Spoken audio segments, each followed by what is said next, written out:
A gunshot echoed across the desolate Montana plains, startling Nora Fairchild from the fitful sleep she'd fallen into after 18 hours of grueling travel. The year was 1878, and the promise of a new life had drawn her westward, but not like this, not with her 6-month-old son Samuel wailing in her arms. The stagecoach overturned, and the driver slumped lifeless against a rock as shadows lengthened across the rugged landscape. "Hush now, little one," Nora whispered, rocking Samuel gently as she surveyed the wreckage. The stagecoach attack had come without warning, 3 masked men demanding valuables, then shooting wildly when the driver reached for his weapon. The other passengers, a silver-haired banker and a young couple headed for Oregon, had fled into the wilderness, leaving Nora alone with her baby when the coach horses spooked and overturned the vehicle. Night was falling fast, bringing with it a bone-chilling cold that cut through her thin cotton dress. Samuel's cries grew more insistent, his tiny face red with effort. Nora fumbled in her bag for the last bottle she'd prepared that morning, now barely lukewarm, and pressed it to his lips. "We'll find help," she promised him, though she had no idea how. Their next stop, the mining settlement of Silver Creek, was supposedly less than 10 miles ahead, but with darkness descending and the threat of the bandits returning, Nora feared moving might be more dangerous than staying put. The wind picked up, whistling through the sagebrush, carrying with it the mournful howl of a distant coyote. Samuel finally drifted to sleep, his little chest rising and falling beneath the woolen blanket she'd wrapped him in. Nora's thoughts drifted to the life they'd left behind in Boston, the scandal of her pregnancy, her family's rejection, the crushing realization that the man who'd promised to marry her had no intention of acknowledging their child. The teaching position waiting in Silver Creek was her last chance at respectability. A twig snapped in the darkness. Nora froze, clutching Samuel closer to her chest. The sound came again, closer this time, accompanied by the soft crunch of boots on gravel. "Hello." She called, her voice barely above a whisper. "Is someone there?" Silence greeted her, then the unmistakable click of a gun being cocked. Nora's heart hammered in her chest. She had nowhere to run, nowhere to hide. "Please," she said, louder this time. "I have a baby, we mean no harm."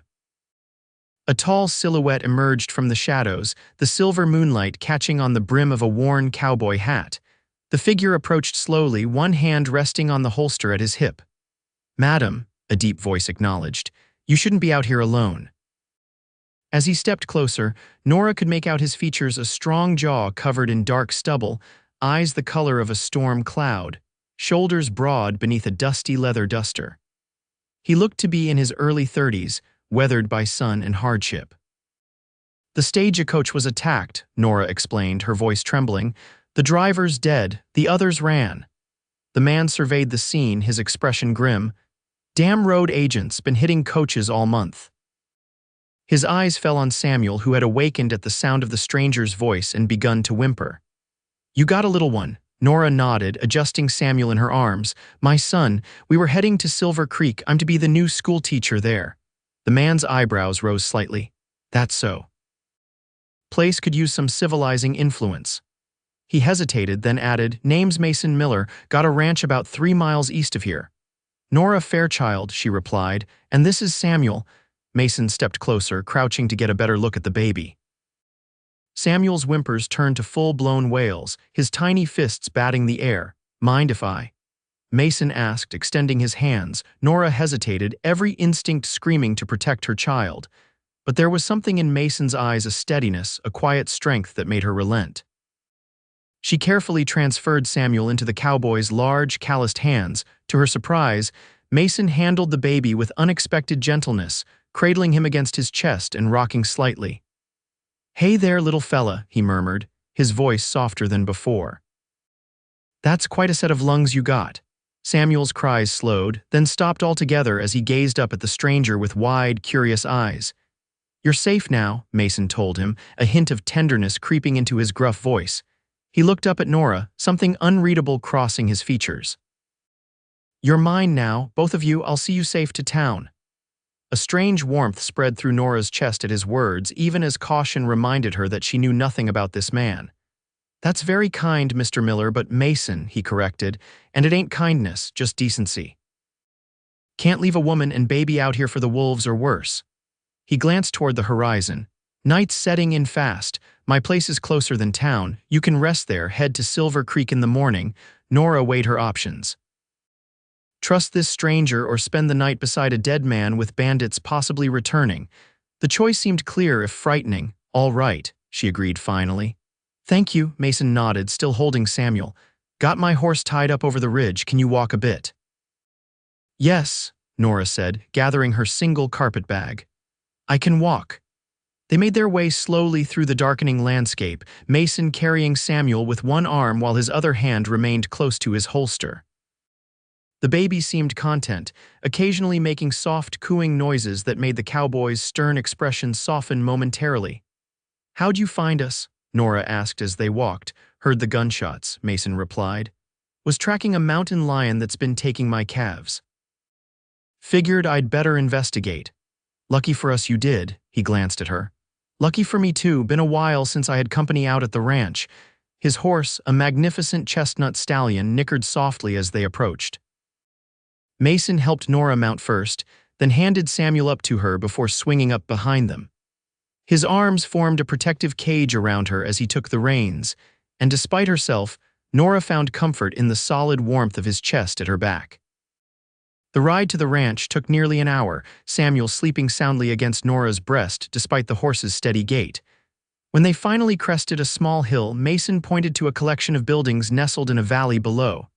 Miller Ranch, he said, a note of pride in his voice. Nothing fancy, but it's home. In the moonlight, Nora could make out a substantial log cabin with a wide porch, a large barn, and several smaller outbuildings. A creek wound through the property, reflecting silver in the moonlight. It looks lovely, she said truthfully. Mason made a non-committal sound, but she felt him straighten slightly behind her. As they approached the ranch, a dog began barking, followed by the appearance of a lantern on the porch. An older man with a silver beard stepped out, shotgun in hand. That you, boss? He called. It's me, Hank, Mason answered. Got company. The old man lowered his weapon as they rode into the yard. Well, I'll be that a baby. Mason dismounted first, then reached up to help Nora down. This is Miss Fairchild and her son. They're gonna stay the night. Stagecoach got hit by road agents. Hank's weathered face creased with concern. Damn shame. You folks hungry? Got stew on the stove. Nora realized suddenly that she hadn't eaten since morning. That would be wonderful, thank you. Mason led them into the cabin, which was surprisingly well kept for a bachelor's residence. A large main room contained a stone fireplace, several sturdy wooden chairs, and a table. Simple rag rugs covered portions of the plank floor, and oil lamps cast a warm glow over everything. Ain't much, Mason said, almost apologetically. Bedroom's through there. You and the little one can take it. Hank and I'll bunk in the lean-to. I couldn't possibly displace you from your own bed, Nora protested. Wouldn't be right otherwise, Mason insisted. Besides, looks like both of you could use some rest. Samuel began to fuss again, his little face scrunching up in hunger. Nora bounced him gently. I need to feed him, and perhaps warm some water to clean him up, Mason nodded. Hank, get the lady some hot water, I'll bring in her bag. The older man hurried to the kitchen area while Mason stepped outside. Left momentarily alone, Nora took a deep breath, trying to process the rapid turn of events. Just hours ago, she'd been on her way to start a new life. Now she was in a stranger's home, dependent on his charity. Yet something about Mason Miller made her feel safe, despite the circumstances. When Mason returned with her carpet bag, Nora had settled in a chair near the fire, Samuel nestled against her shoulder. Thank you, she said, accepting the bag, for everything. I don't know what would have happened if you hadn't found us. Something like pain flickered across Mason's face. No need to think on that, you're safe now. His eyes lingered on Samuel. He's a fine-looking boy, pride swelled in Nora's heart. Yes, he is, his father. Mason began, then stopped himself. Sorry, ain't my business. His father isn't in the picture, Nora said simply, the familiar ache dulled by months of acceptance. It's just Samuel and me, Mason nodded, seemingly unsurprised. Tough road for a woman alone. We manage, Nora replied with more confidence than she felt. Hank appeared with a basin of steaming water. Here you go, miss. Stew'll be ready shortly. Thank you, Hank, she said gratefully. Mason cleared his throat. I'll give you some privacy, need to check on the horses anyway. After he left, Nora carefully undressed Samuel, bathing him with the warm water and clean cloths from her bag. He gurgled happily, kicking his chubby legs, his earlier distress forgotten. She changed him into fresh clothes, then fed him from the last of her prepared bottles. "What am I going to do with you tomorrow, little man?" she whispered, knowing her milk supply was nearly dried up after weeks of supplementing with cow's milk.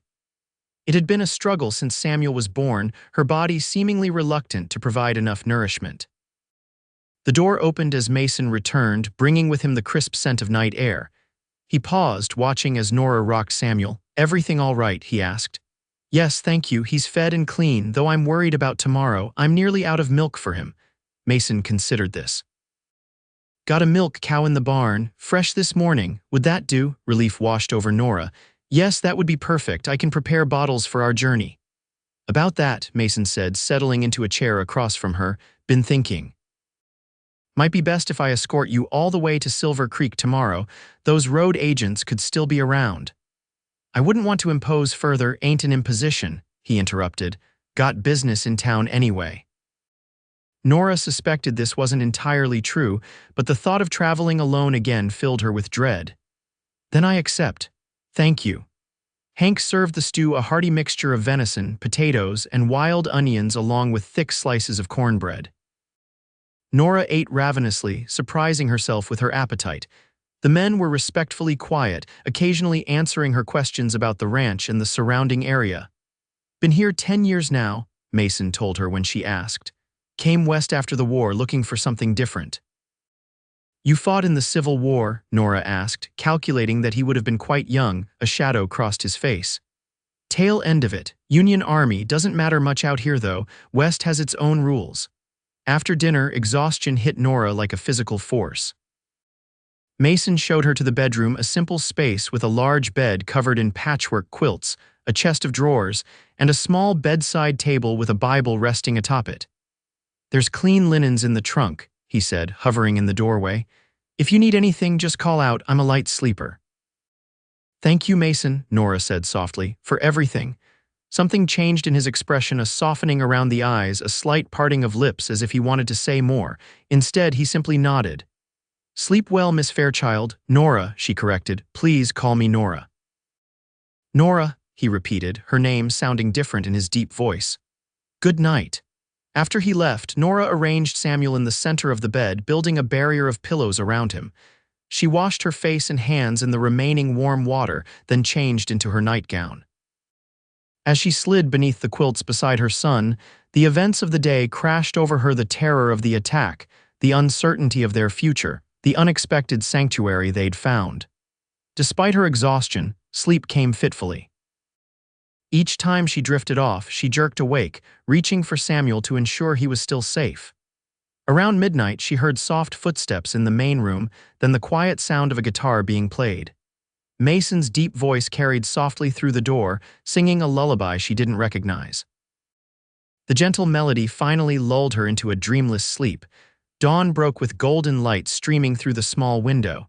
Samuel's hungry cries woke Nora, and she quickly dressed, trying to soothe him. When she emerged from the bedroom, she found Mason already awake, stoking the fire. "Morning," he greeted, straightening. "Heard the little one, got some fresh milk warming." True to his word, a small pot sat near the fire, steam rising gently from its surface. "Thank you," Nora said, touched by his thoughtfulness. "He's quite hungry this morning." Mason approached, his eyes on Samuel. "May I hold him while you prepare his bottle? Sometimes a change of arms helps." Nora hesitated only briefly before handing Samuel over. The baby immediately quieted, his wide eyes fixed on Mason's face with fascination. "Well now," Mason said softly, "good morning to you too, partner." Nora prepared the bottle quickly, testing the temperature on her wrist before reaching to take Samuel back. "I can feed him if you want to eat something yourself," Mason offered. "Done it before with my sister's kids."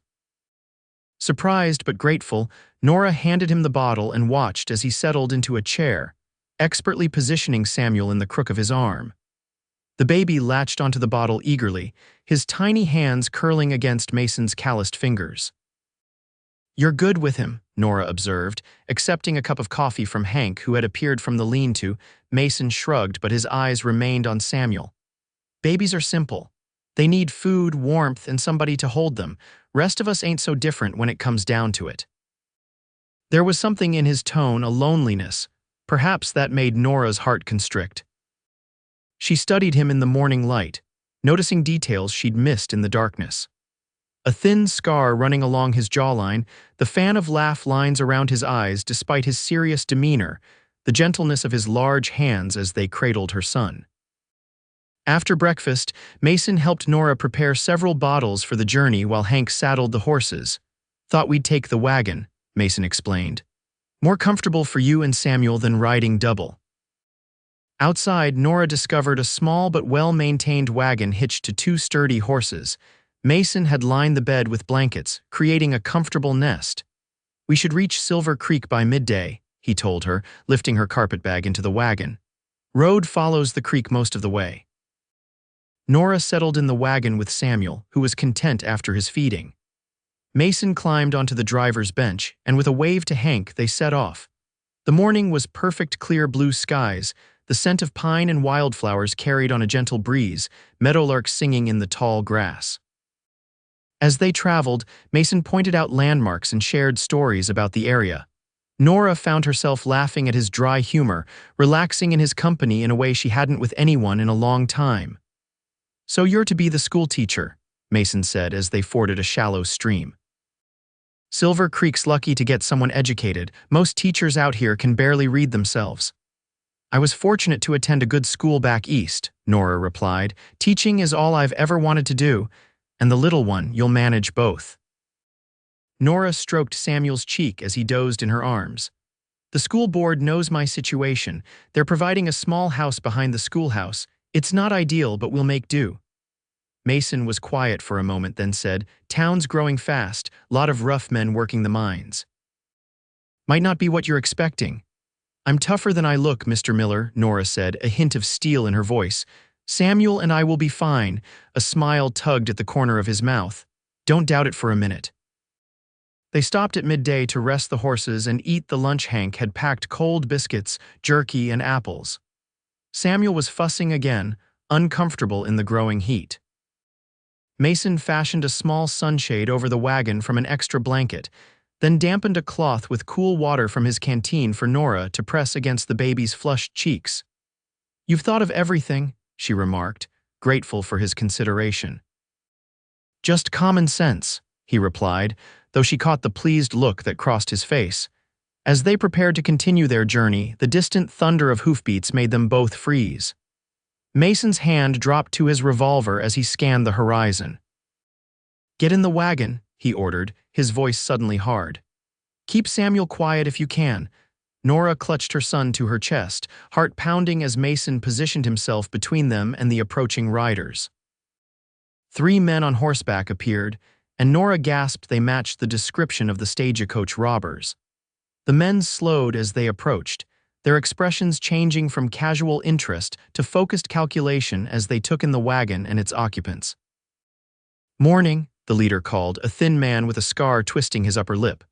"Fine day for traveling." Mason's stance remained relaxed, but Nora could see the tension in his shoulders. "Heading to town," he replied evenly. "You boys miners?" The scarred man's eyes drifted to Nora and Samuel. "Something like that. Say, ain't you the lady from the coach yesterday? Thought you might have been lost in the accident." Fear shot through Nora's veins. These were definitely the bandits. "Don't know what you're talking about," Mason cut in before she could respond. "My wife and son have been with me at our ranch, just taking them to visit her sister in Silver Creek." The lie rolled off his tongue so naturally that even Nora almost believed it.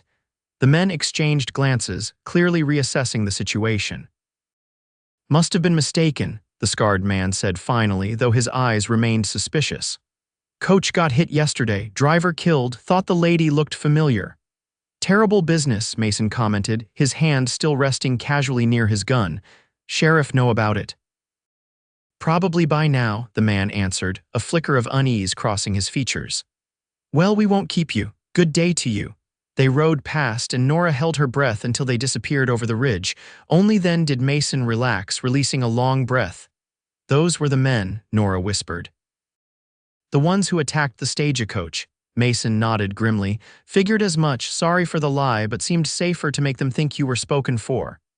It was quick thinking, Nora assured him. Thank you, we should get moving, they might circle back. The remainder of the journey passed in tense silence, both of them watching for any sign of the bandits returning. Samuel, perhaps sensing their anxiety, remained unusually quiet, sucking contentedly on his fist. It was mid-afternoon when Silver Creek came into view, a bustling settlement nestled in a valley, with dozens of wooden buildings lining a main street and the telltale scaffolding of mine entrances dotting the surrounding hillsides. Nora felt a mixture of relief and apprehension as they approached. Not what you expected, Mason asked, noting her expression. It's larger than I thought it would be, she admitted. The school board's letters described a small mining camp. Silver Strike last year changed everything, Mason explained. Towns tripled in size. That's why they need a proper teacher now. They rolled down the main street, attracting curious glances. Silver Creek was clearly a town in transition. Rough mining establishments stood alongside more respectable businesses, and women in fashionable dresses walked the same boardwalks as dust-covered miners. School board chairman is Horace Jenkins, Nora said, consulting a letter from her bag. He owns the Mercantile, apparently. Mason nodded. No, Horace, good man, his store's just ahead. Jenkins' Mercantile was a substantial two-story building with a freshly painted sign. Mason helped Nora down from the wagon, then carefully lifted Samuel, who had awakened and was blinking at the new surroundings. A bell jangled as they entered the store. A portly man with mutton chop whiskers looked up from behind the counter, his eyebrows rising in surprise. Mason Miller. Rare to see you in town these days. His gaze shifted to Nora and Samuel. And who might these folks be? Horace, this is Miss Nora Fairchild and her son Samuel, Mason replied. Your new school teacher. Recognition dawned on Jenkins' face. Miss Fairchild, we expected you on yesterday's stage. When it didn't arrive, we feared the worst. The coach was attacked by road agents, Nora explained. Mr. Miller found us and offered shelter for the night. Jenkins' expression darkened. Damned bandits, been terrorizing the road for weeks now. Sheriff's got a posse forming to hunt them down. He came around the counter, extending his hand to Nora. Well, you're here now, and that's what matters. Welcome to Silver Creek. Thank you, Mr. Jenkins. I'm eager to begin my duties. School term starts in 2 weeks, Jenkins informed her. Should give you time to settle in. The schoolhouse and your living quarters are ready, though I must warn you, they're rather modest. I'm sure they'll be perfectly adequate, Nora assured him.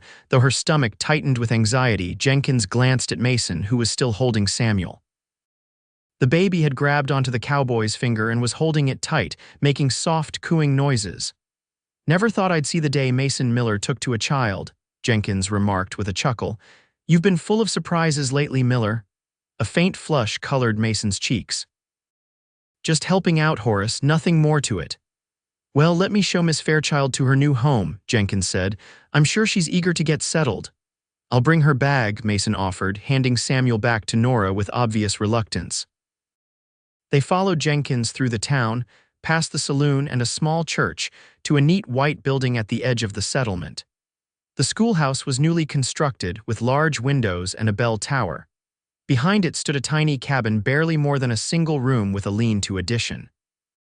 It's not much, Jenkins apologized as he unlocked the door. But it's clean and we've stocked it with basic supplies. Nora stepped inside, taking in the sparse furnishings: a narrow bed, a table with 2 chairs, a small cook stove, and a rocking chair by the window. A curtained alcove revealed a washstand and chamber pot. The lean-to contained a crib that looked hastily constructed but sturdy. It's perfect, she said, meaning it. After months of uncertainty, this small space was finally someplace she could call home. There's a well out back, Jenkins continued, and Mrs. Jenkins sent over some food to get you started. We've arranged for milk delivery each morning for the little one. You've thought of everything, Nora said gratefully. Thank you, Jenkins beamed. We're mighty pleased to have a proper educated lady teaching our children. Town's growing fast, and these youngsters need more than just reading and ciphering these days. Mason set Nora's carpetbag beside the bed, his eyes taking in the tiny cabin with an unreadable expression. Roof looks sound, he commented. But that stovepipe needs securing before winter. I can stop by next week to fix it. That's very kind, but I wouldn't want to trouble you further, Nora said, though the thought of seeing him again sent an unexpected flutter through her chest. No trouble, Mason insisted. I come to town for supplies every couple weeks anyway. Jenkins cleared his throat. Well, I'll leave you to get settled, Miss Fairchild. School board meets tomorrow afternoon if you'd like to join us. 3 o'clock at the church. I'll be there, Nora promised. After Jenkins departed, an awkward silence fell between Nora and Mason. Samuel broke it by beginning to fuss, his little face scrunching up with hunger. I should feed him, Nora said, moving to prepare one of the bottles they'd brought. Mason nodded, shifting his weight from one foot to the other. I should be heading back, got chores waiting, of course. Nora looked up from Samuel, meeting Mason's eyes. I don't know how to thank you properly what you did for us. Anyone would have done the same, he said, though they both knew that wasn't true. Well, I'm grateful it was you who found us. She hesitated, then added, perhaps when you come to fix the stovepipe, you could stay for dinner. It's the least I can offer. Something like hope flickered in Mason's eyes. I'd like that. He moved toward the door, then paused, turning back. Those men we met on the road, the bandits, if they come around, you send word to me right away. The ranch isn't far. I will, she promised. Mason nodded, his hand on the doorknob. Take care of yourself, Nora, and that boy of yours. Goodbye, Mason. After he left, Nora sat in the rocking chair, feeding Samuel as tears unexpectedly welled in her eyes. The events of the past 2 days had left her emotionally exhausted, but there was something more, a strange sense of loss at Mason's departure. He was a stranger, she reminded herself. A kind stranger who had helped them when they needed it most, but still someone she barely knew. Yet as Samuel drifted to sleep in her arms, Nora found herself gazing out the window, watching the tall figure mount his horse and ride slowly out of town, wondering when she would see him again. The following weeks passed in a blur of activity. Nora threw herself into preparing for the school term, organizing books and supplies, creating lesson plans for students ranging from 6 to 16 years of age. The people of Silver Creek welcomed her warmly, though she noticed the occasional whispered comment about her status as an unwed mother. Jenkins had assured her that her qualifications outweighed any scandal, but Nora was careful to present herself as professionally as possible. Samuel thrived in their new home, growing stronger each day. Nora established a routine, rising early to prepare for school, leaving Samuel with Mrs. Jenkins during teaching hours, then spending her evenings caring for her son and preparing for the next day's lessons. True to his word, Mason returned to fix the stovepipe the following week. He arrived on a Saturday morning, tools in hand, his normally stern expression softening when Samuel greeted him with excited babbles.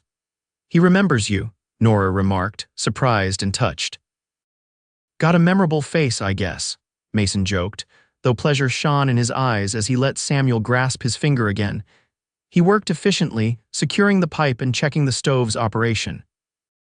Nora prepared a simple meal, rabbit stew and biscuits, which they ate at her small table while Samuel napped in his crib. How are you finding Silver Creek? Mason asked between bites. Everyone's been very kind, Nora replied, and I'm excited to begin teaching next week. 27 students have enrolled already. That's a hefty number for one teacher.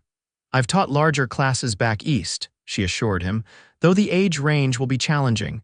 They talked easily throughout the meal, discovering shared interests in books and music. Mason, it turned out, had educated himself extensively despite limited formal schooling, reading everything from Shakespeare to scientific journals by lamplight during long winter evenings. Ranch gets quiet, he explained when she expressed surprise at his knowledge of literature. Books make good company. When it came time for him to leave, Nora found herself inventing reasons to prolong his visit, offering more coffee, asking his advice about winterizing the cabin, even encouraging him to hold Samuel again. I should get back, he said finally, though he seemed equally reluctant to leave. Got cattle to move to the south pasture before dark. At the door, he hesitated. Town's having a harvest dance next Saturday at the church. Nothing fancy, just music and food. Thought maybe you might want to go. Nora's heart quickened. Are you asking to escort me, Mr. Miller? A faint smile touched his lips. Guess I am, Miss Fairchild, though I should warn you I'm not much of a dancer. I'd be delighted, she said, perhaps too quickly, but what about Samuel? Mrs. Jenkins mentioned she'd be happy to watch him, said she misses having little ones around. The knowledge that he'd already thought of this, had already made inquiries, sent a warm flutter through Nora's chest. Then yes, I'd love to attend with you. His smile widened, transforming his serious face. I'll pick you up at 6 then. After he left, Nora pressed her hands to her heated cheeks, surprised by her own reaction. It had been so long since she'd allowed herself to feel anything for a man, not since Edward's betrayal had left her pregnant and alone. Yet there was something about Mason Miller that bypassed her carefully constructed defenses. The first week of school proved even more challenging than Nora had anticipated. The students ranged from well-behaved children of merchants to wild young miners' sons who'd never set foot in a classroom before. By Friday afternoon, she was exhausted but exhilarated, having already seen progress in even her most reluctant learners. As she was dismissing the class, Sheriff Taylor appeared at the schoolhouse door, his expression grave. "Miss Fairchild, might I have a word?" Nora nodded, instructing the children to go straight home. When the last student had departed, she turned to the sheriff. "Is something wrong?" "Perhaps not," he said, removing his hat. "But I wanted to warn you, those road agents that hit your stagecoach. Posse tracked them to a camp about 10 miles north. They scattered when we approached, but we captured one.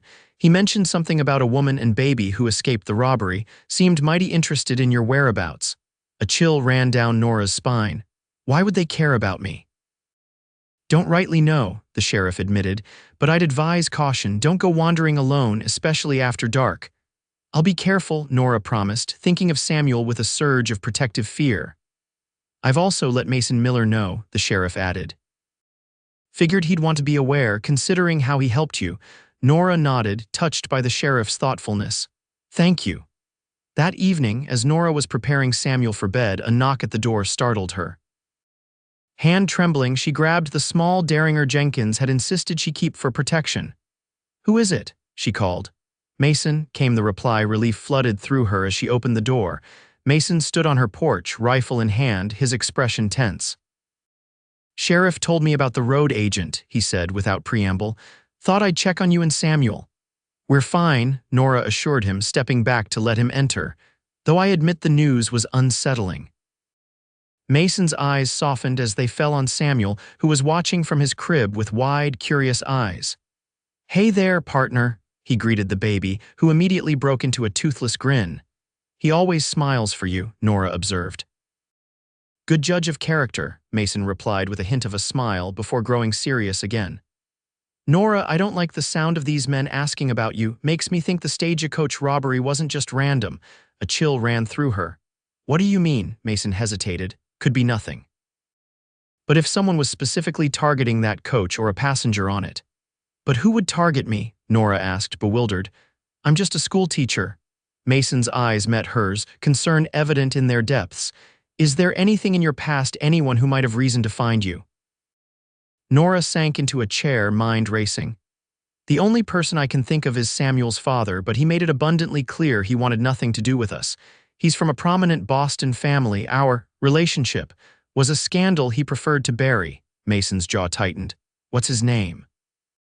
"Edward Blackburn," Nora answered, the name still bitter on her tongue even after all this time. "But I can't imagine him sending men after me. He was relieved when I left Boston."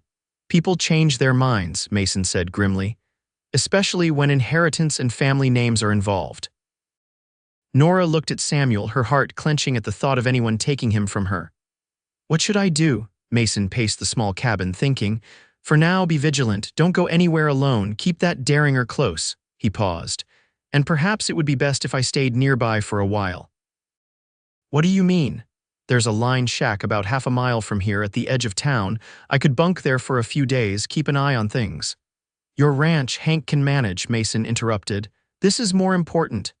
The intensity in his voice made Nora's heart skip. "I don't want to disrupt your life." "You're not," he said simply. "I choose to be here." Their eyes held for a long moment, and Nora felt something shift between them, an acknowledgement of feelings neither had voiced. Finally, she nodded. "Thank you." Mason left shortly after, promising to return the next day for the harvest dance. Nora watched from the window as he mounted his horse and rode toward the edge of town, his straight-backed silhouette soon disappearing into the gathering darkness. Despite her concerns, Nora found herself looking forward to the dance with almost girlish excitement. She washed her hair and pinned it up in a style she hadn't attempted since leaving Boston, and put on her best dress, a deep blue cotton with white lace trim at the collar and cuffs. It wasn't fashionable by Eastern standards, but it was the nicest thing she owned. Mrs. Jenkins arrived promptly at 5:30 to take charge of Samuel, cooing over him and assuring Nora he would be perfectly fine in her care. "You look lovely, dear," the older woman said with a knowing smile. "Mason won't know what hit him." Nora blushed. "It's just a community dance, Mrs. Jenkins." "Of course it is," the woman replied, her eyes twinkling. "And I've just never seen Mason Miller escort a lady to any social function in the 10 years he's lived here, but I'm sure it doesn't mean a thing." Before Nora could respond, a knock at the door announced Mason's arrival.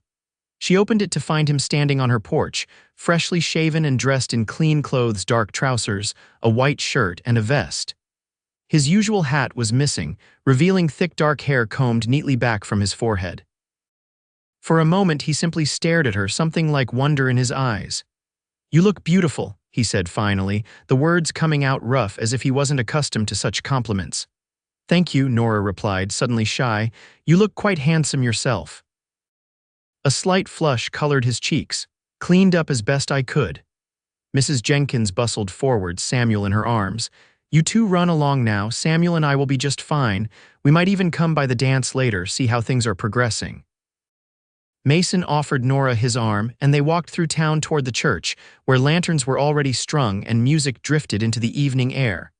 Several people greeted them as they approached, a few with raised eyebrows or knowing smiles. "Seems we're causing a stir," Nora murmured. "Small towns," Mason replied with a shrug. "Nothing better to talk about than who's courting who." The casual mention of courtship sent a thrill through Nora. "Is that what we're doing? Courting?" Mason stopped walking, turning to face her. In the golden light of the setting sun, his eyes were almost silver. "I'd like it to be," he said quietly. "If you would." Nora's heart hammered in her chest. "I would," she whispered. "Very much." Relief and joy transformed his features. He offered his arm again, and they continued toward the dance, both walking a little taller. The church had been transformed for the occasion, with benches pushed to the sides and a small band playing in one corner. Tables laden with food lined the back wall, and couples of all ages were already spinning around the makeshift dance floor. Mason led Nora to the refreshment table, where he filled 2 cups with punch.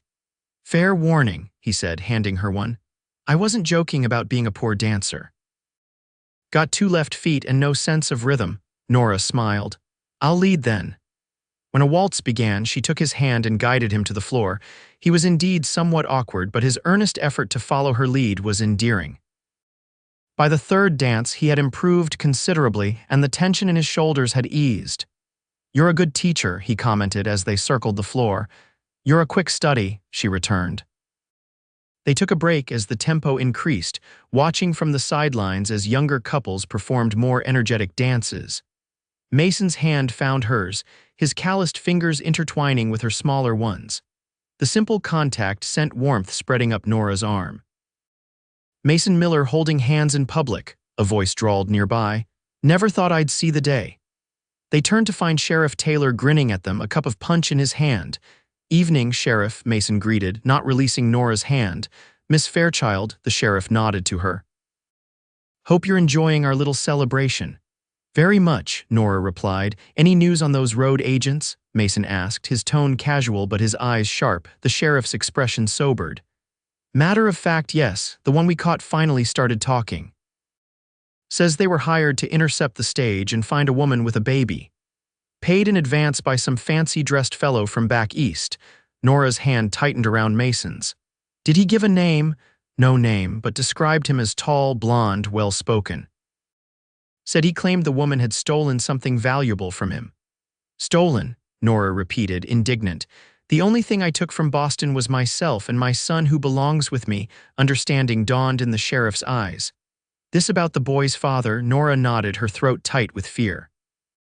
It must be, though I can't imagine why he'd care now after all this time. Men like that care about control, Mason said, his voice hard, and appearances. Probably worried you'd come back someday, make claims on his family name or fortune. I want nothing from him, Nora insisted. I never did. The sheriff scratched his chin thoughtfully.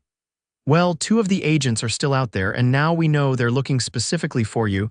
Might be best if you stayed somewhere less obvious than your cabin for a while. She can come to the ranch, Mason said immediately. It's defensible and far enough from town that they won't think to look there right away. Nora hesitated. What about the school? Term just started, the sheriff pointed out. Could say you came down with something, buy us a few days to track down these fellows. The thought of endangering her students decided Nora. All right, but what about Samuel? He's with Mrs. Jenkins now. I'll fetch him, Mason assured her. We can leave tonight after the dance. The sheriff nodded approvingly. I'll spread word that Miss Fairchild's taken ill.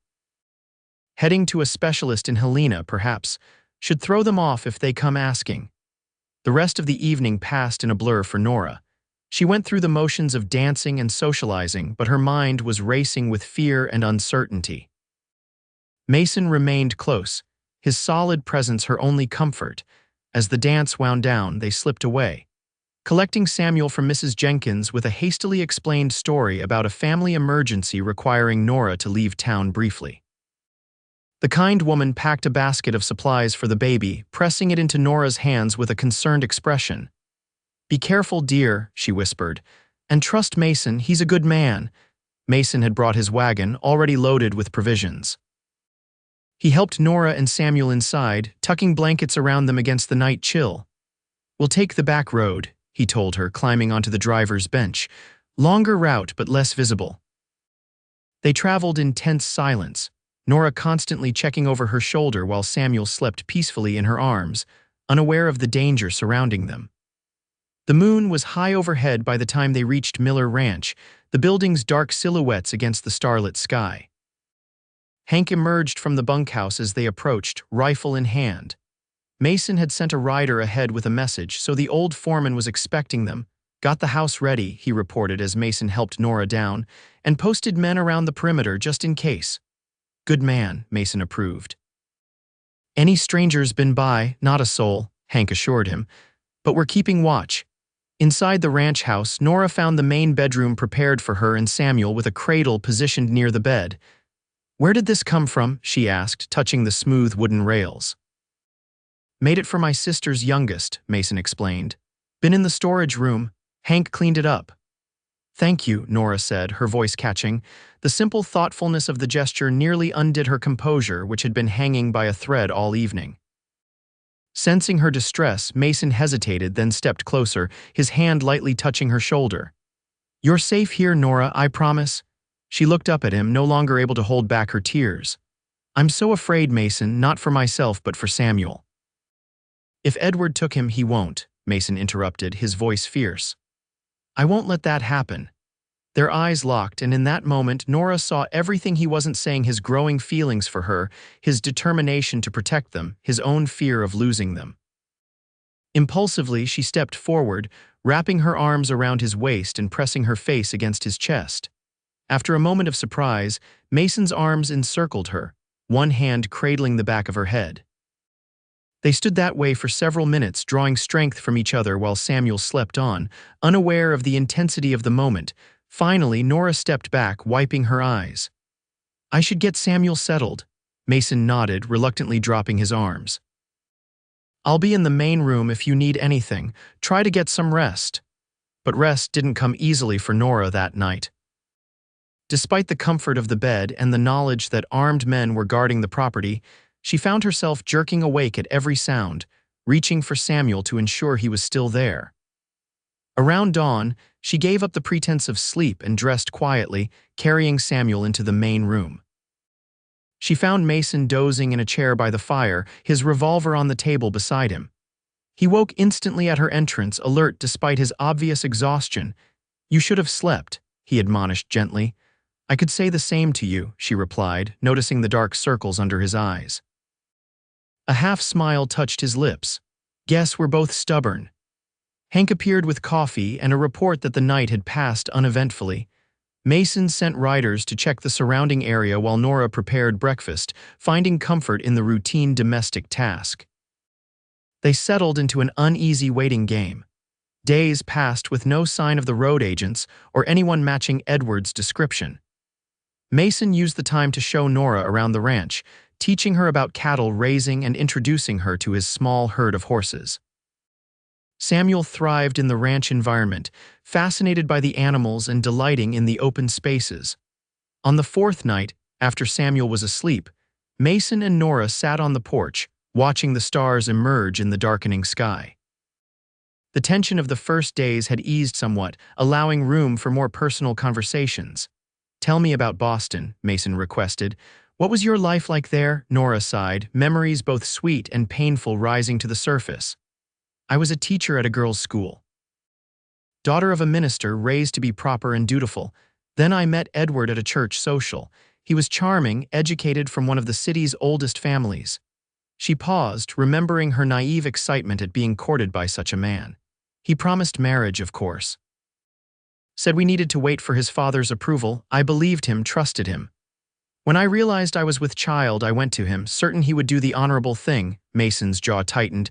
"But he didn't." "No," Nora said softly.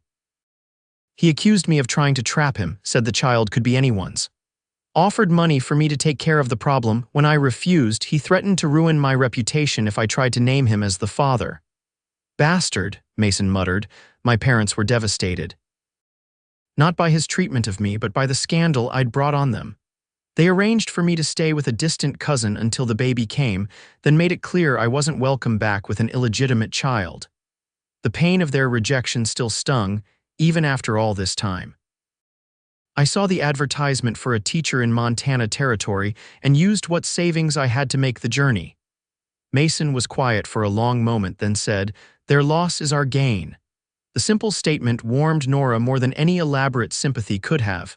"What about you?" she asked. "You mentioned fighting in the war, but nothing of your family."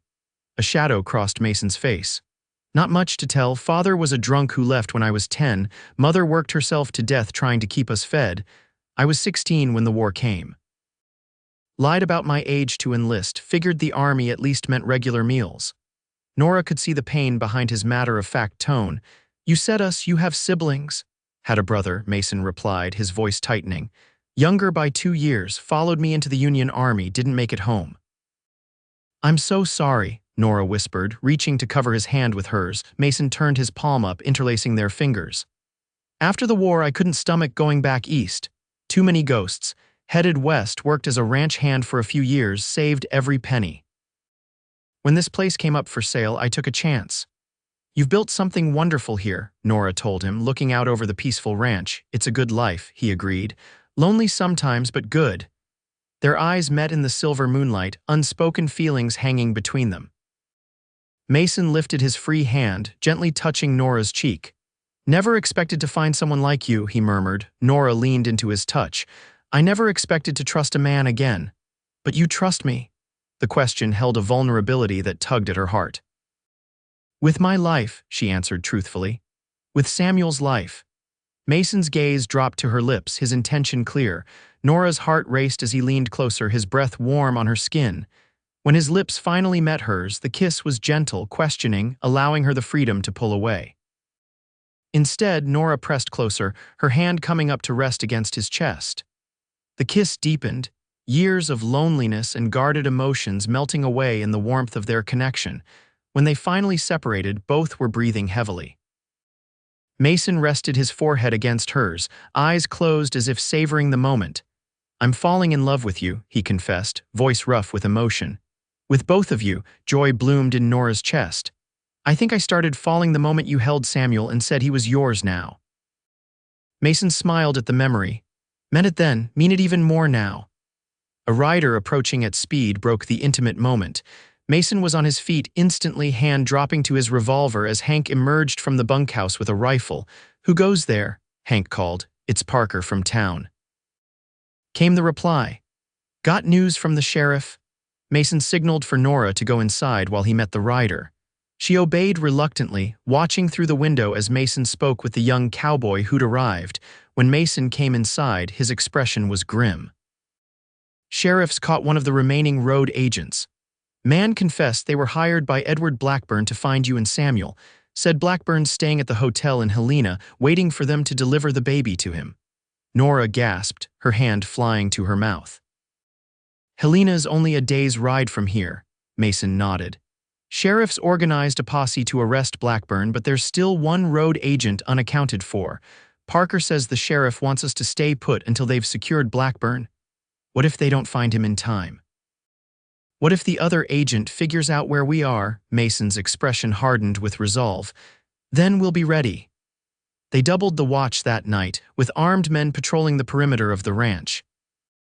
Nora insisted on keeping Samuel in the main room with them, unable to bear having him out of her sight. Mason didn't argue, understanding her fear all too well. Dawn broke without incident, but the morning brought no news from town. The waiting was almost worse than the danger itself, fraying Nora's nerves until every sound made her jump. "I can't stand this," she admitted as noon approached with still no word.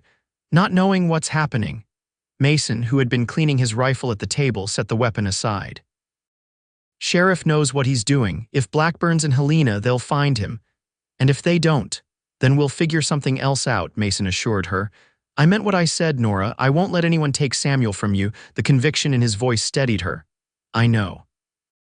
It's just a shout from outside interrupted her. Mason was on his feet instantly, grabbing his rifle. "Stay here," he ordered, moving to the window. Through the glass, Nora could see one of the ranch hands pointing toward the road, where a cloud of dust signaled approaching riders. "How many?" Mason called. "3, maybe 4, the hand replied. Coming fast, Mason turned to Nora, his expression resolute. "Get Samuel and go to the root cellar. There's a trapdoor in the kitchen pantry. Stay there until I come for you." "Mason, please, Nora," he interrupted. "I need to know you're both safe." She nodded, gathering Samuel from his makeshift bed on the sofa. The baby protested sleepily as she carried him to the kitchen, finding the trapdoor hidden beneath a rug in the pantry. The root cellar was cool and dark, smelling of earth and preserved vegetables. Nora settled in a corner, holding Samuel close and listening intently to the muffled sounds above. She could hear men's voices, then silence. Minutes stretched endlessly.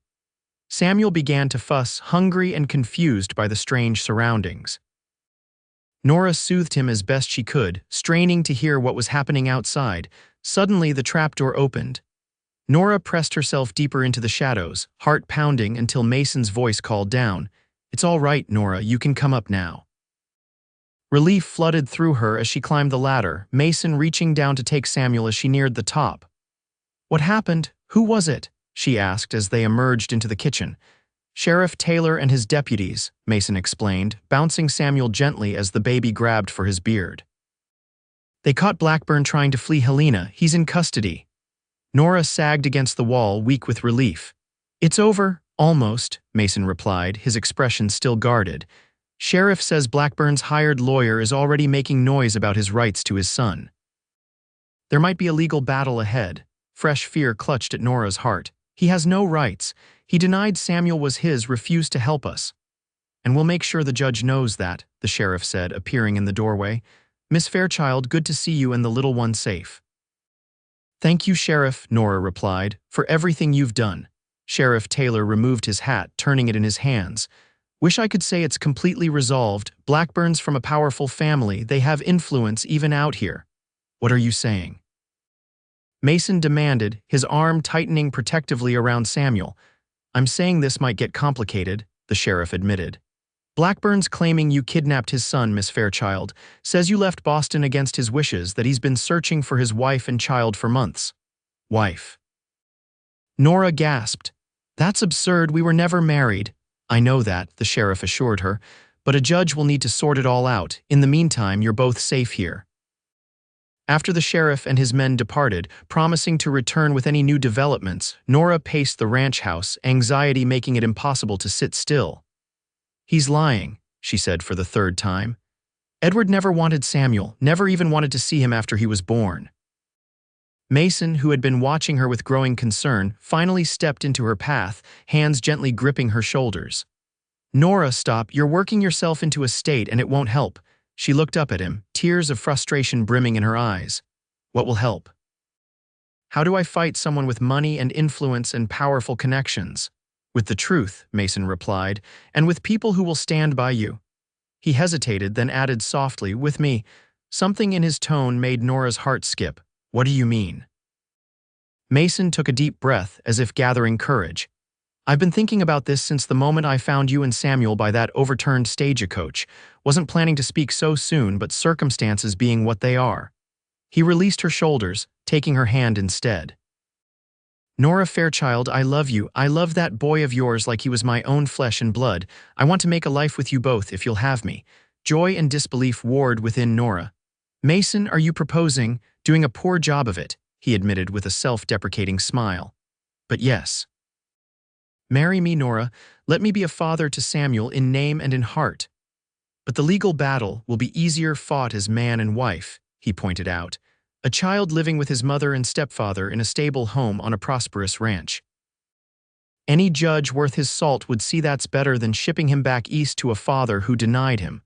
Nora's mind raced, considering the practical advantages, but it was her heart that made the decision.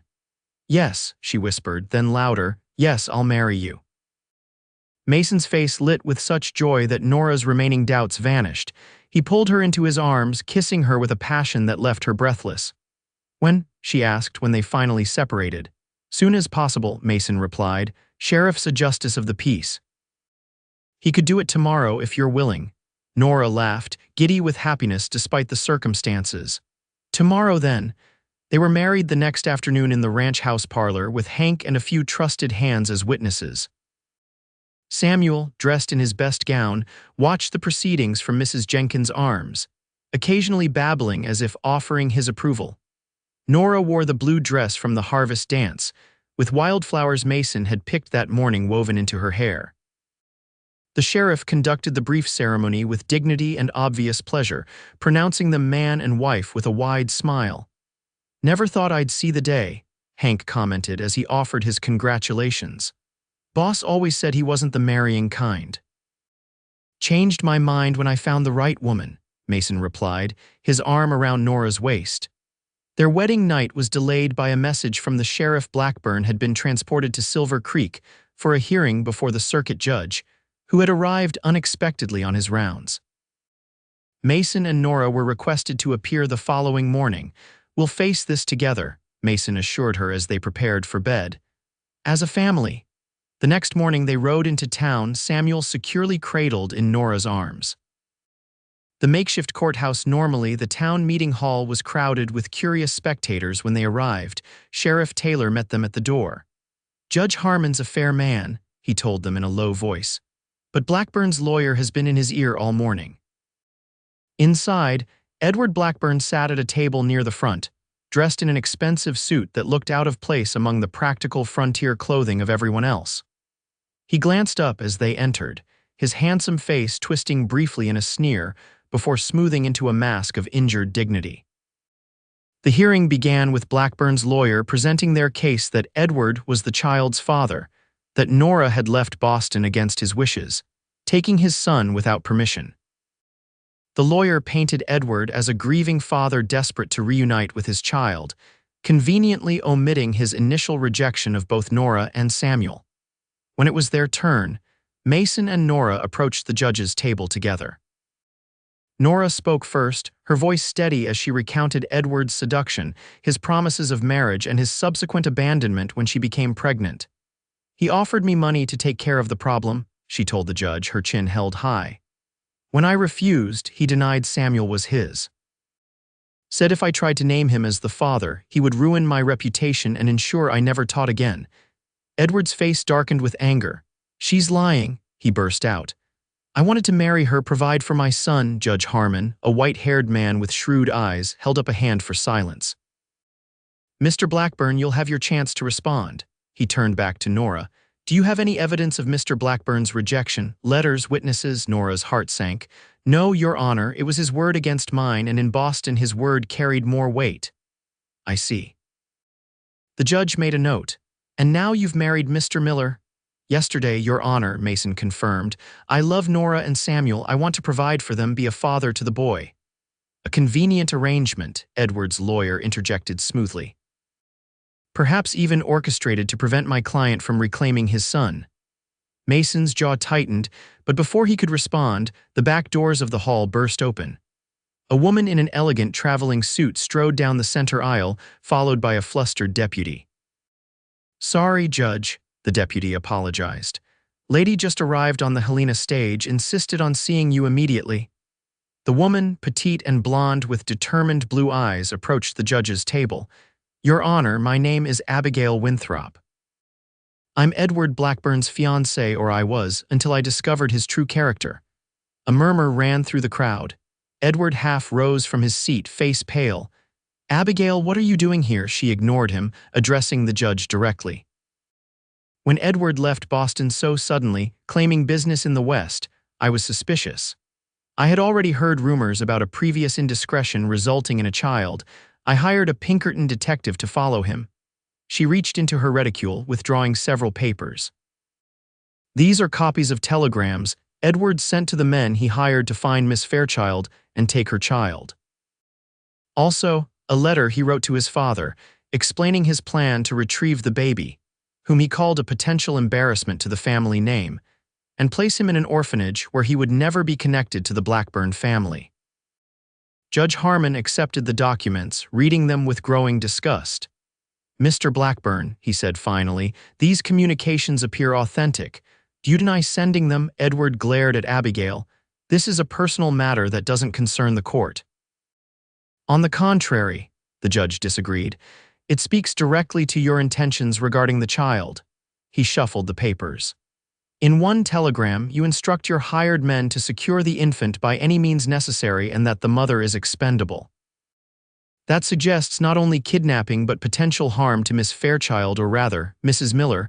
He looked up, his expression stern. "Mr. Blackburn, I find no merit in your claim. This court recognizes the marriage of Mason and Nora Miller as legitimate and acknowledges Mason Miller as Samuel's legal stepfather." He banged his gavel. "Furthermore, I am referring evidence of your criminal conspiracy to the federal marshal. You'll remain in custody pending those charges." Relief washed over Nora in a dizzying wave. Mason's arm tightened around her waist, supporting her as her knees threatened to buckle. "It's over," he murmured against her hair. "Truly over." Edward was led away in handcuffs, his face contorted with rage. Abigail Winthrop approached Nora and Mason, her expression apologetic. "I'm so sorry for what he put you through," she said. "I had no idea until recently the extent of his deception." "Thank you for coming forward," Nora replied sincerely. "You saved Samuel." Abigail smiled sadly. "I couldn't let an innocent child suffer for Edward's cruelty." She glanced at Mason. "You have a beautiful family, Mrs. Miller. I wish you every happiness." After she departed, Mason turned to Nora, cupping her face in his hands. "Ready to go home?" Home, the word had never sounded so sweet. "Yes," Nora whispered. "Let's go home." That evening, they sat on the porch of the ranch house, Samuel sleeping peacefully in his cradle beside them. The future stretched before them, no longer shadowed by fear. "I've been thinking," Mason said, his hand warm around hers. "If you wanted to continue teaching, we could work something out. Town's not that far, and the children need education." Nora leaned against his shoulder, touched by his consideration. "Perhaps in time. For now, I'd like to focus on our family, on building our life together." Mason kissed the top of her head. "Whatever you want." "What I want," Nora said, turning to face him, "is right here. You, Samuel, this ranch. It's more than I ever dared hope for." Mason's eyes, silver in the moonlight, filled with tenderness. "That night I found you both when I held Samuel and said he was mine now. I didn't realize I was making a promise to all three of us." "The best promise," Nora whispered, reaching up to touch his face. "One I intend to hold you to for the rest of our lives." As Mason's lips met hers, sealing that promise with a kiss, Nora knew that their story, which had begun with fear and uncertainty beside an overturned stagecoach, had found its true beginning here, in love and family and hope for the future. 1 year later, Nora stood on the porch of their expanded ranch house, watching as Mason taught Samuel, now a sturdy toddler with his mother's dark curls, and his stepfather's determined expression, to sit on a gentle pony. The boy's delighted laughter carried across the yard, bringing a smile to Nora's face and a flutter to her belly, where their second child grew. The past year had brought changes and blessings in equal measure. Edward Blackburn had been convicted of conspiracy and attempted kidnapping, sentenced to 5 years in a federal prison. His family, horrified by the scandal, had disowned him. Nora had received a surprising letter from her parents, tentatively seeking reconciliation after learning of her marriage and the circumstances of Edward's deception. Mason had built an addition to the ranch house, a proper nursery for Samuel and the new baby, and a small classroom where Nora taught the children of neighboring ranchers 3 days a week. The Miller Ranch had prospered, expanding its herd and hiring additional hands. But the greatest joy had been watching the bond between Mason and Samuel grow. The boy followed his stepfather everywhere, soaking up knowledge about horses and cattle, delighting in the simple routines of ranch life.